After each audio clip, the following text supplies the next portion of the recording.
হয়, ৰাজ্যত এতিয়া ৰাস মহোৎসৱলৈ উখল মাখল পৰিৱেশ আৰু মই বৰ্তমান উপস্থিত আছোঁ যি উত্তৰ গুৱাহাটীৰ ৰুদ্ৰেশ্বৰতো এই ৰাসক 7 দিনীয়াকৈ অনুষ্ঠিত কৰা হৈছে এই ৰাস মহোৎসৱ। মোৰ সতীৰ্থ দেখিবলৈ অনুৰোধ জনাম যে এইবাৰ ৰাস উৎসৱৰ যি মূল তোৰণ যি ঐতিহ্যমণ্ডিত ৰুদ্ৰেশ্বৰ দেৱালয়ৰ আৰ্হিত নিৰ্মাণ কৰি উলিয়াইছে এই যি মুখ্য তোৰণ আৰু মুখ্য তোৰণ ইতিমধ্যে সম্পূৰ্ণ হৈ উঠিছে। মই পোনে পোনে যাবলৈ চেষ্টা কৰিম যি উদযাপন কমিটিৰ সভাপতি আছে সম্পাদক তেখেতসকলৰ পৰা আমি জানিবলৈ চেষ্টা কৰিম কেনে প্ৰস্তুতি চলিছে। আৰু আমাৰ সৈতে আছে উদযাপন কমিটিৰ সভাপতি। এইবাৰ যিহেতু ৰাস কিমানতম ৰাস উদযাপন কৰিছে? এইটো আমাৰ 83তম ৰাস উৎসৱ, উত্তৰ গুৱাহাটী বাৰোৱাৰী ৰাস উৎসৱ। আৰু ইয়াতে আমি এই ৰুদ্ৰেশ্বৰ ৰাস উৎসৱখন আমি প্ৰায় 7 দিনীয়া কাৰ্যসূচীৰে 15 তাৰিখৰ পৰা 21 তাৰিখলৈ বিভিন্ন অনুষ্ঠানেৰে জড়িত হৈ পেলাই আৰম্ভ কৰিব খুজিছোঁ। আৰু ইয়াৰ কাৰণে আমি এটা নিৰ্দিষ্ট এটা তোৰণ আমাৰ ওচৰৰে দেৱালয়, আমাৰ স্থানৰে দেৱালয় ৰুদ্ৰেশ্বৰ দেৱালয়ৰ তোৰণখন আমি আনি ইয়াতে এটা গেট হিচাপে নিৰ্মাণ কৰি আমি ৰাইজৰ নামত উৎসৰ্গা কৰিছোঁ আৰু তাক দেখুৱাবলৈ চেষ্টা কৰিছোঁ। তাৰ কাৰণে আমি আমাৰ এই ৰাসখন যাতে আমাৰ কাষৰে উত্তৰ গুৱাহাটীৰে শিল্পী শ্ৰী নীতিমণি দাসকো মাতি আনিছোঁ।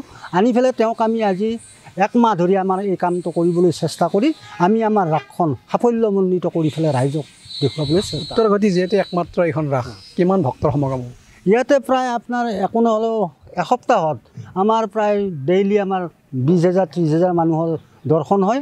তাৰ মাজতো আমি জানো যে ইয়াতে 1 লাখ 2 লাখ মানুহ ইয়াত দূৰ দূৰণিৰ পৰা হয়। যি মুখ্য তোৰণ নিৰ্মাণ কৰি লৈছে তেখেতে আছে আমাৰ সৈতে, আমি তেখেতৰ পৰা জানিবলৈ আছোঁ।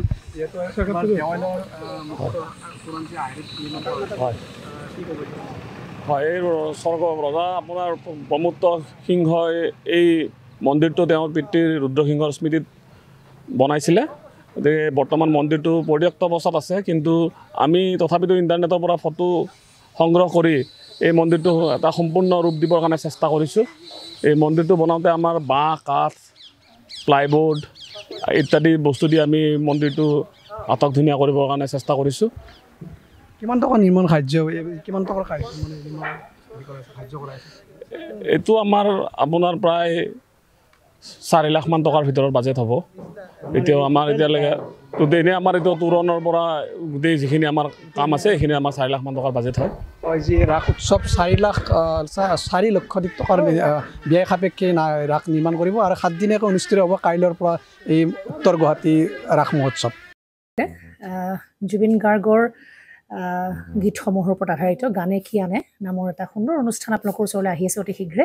অহা 15 আগষ্টৰ পৰা ধেমাজিৰ পৰা প্ৰথম অডিশ্যন আৰম্ভ হ'ব আৰু সেই অডিশ্যনৰ যোগেদি বিভিন্ন কণ্ঠশিল্পীসকলে যিসকলে এই অনুষ্ঠানত যোগদান কৰিব বিচাৰে তেওঁলোকে এই অডিশ্যনৰ যোগেদি আগবাঢ়ি আহক। আৰু জুবিন গাৰ্গৰ বহুত ভাল লগা গান আমি সদায় শুনি আহোঁ। আৰু আপোনালোকৰ যদি ভাল লগা গান থাকে, জুবিন গাৰ্গৰ আপোনালোকে গাই ভাল পায়, তেন্তে অডিশ্যনত যোগদান কৰক। মোৰ ফালৰ পৰা আন্তৰিক শুভকামনা থাকিল এই সম্পূৰ্ণ অনুষ্ঠানটোলৈ। ধন্যবাদ।